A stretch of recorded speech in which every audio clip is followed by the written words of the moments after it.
বন্ধুরা, গতকাল রাতে আমি মনুষ্যত্বকে প্রশ্ন করলাম, বন্ধু তুমি মাঝে মাঝে কোথায় যাও গো?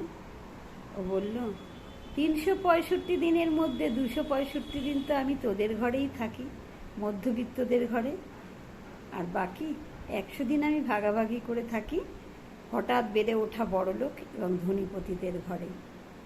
ওদের ঘরে যে মনুষ্যত্বহীন আমার যমজ ভাই বাস করে, সে যে আমাকে ওদের ঘরে প্রবেশ করতে দেয় না, দারোয়ান হয়ে দাঁড়িয়ে থাকে।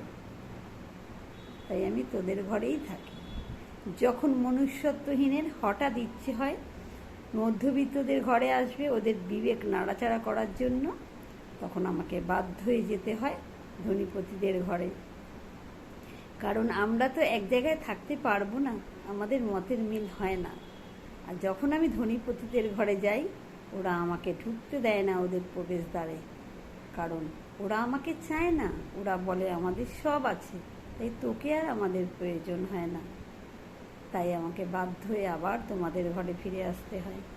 তোমরা আমাকে জায়গা দাও গো, আমি আর ওদের ঘরে যেতে চাই না। আমি বললাম, তুমি তো সারা জীবন আমাদের ঘরেই থাকতে পারো, কেন মাঝে মাঝে যাও গো ওদের ঘরে?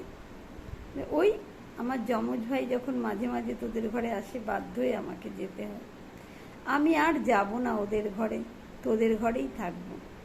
আমি বললাম, তুমি আমার ঘরে থাকো মনুষ্যত্ব, আমার তো আর কিছুই নেই, তুমি আছো আর আছে আমার ভগবান। তোমাদেরকে নিয়েই আমি বাঁচতে চাই। মনুষ্যত্ব না থাকলে আর বেঁচে থেকে কি করব বলো?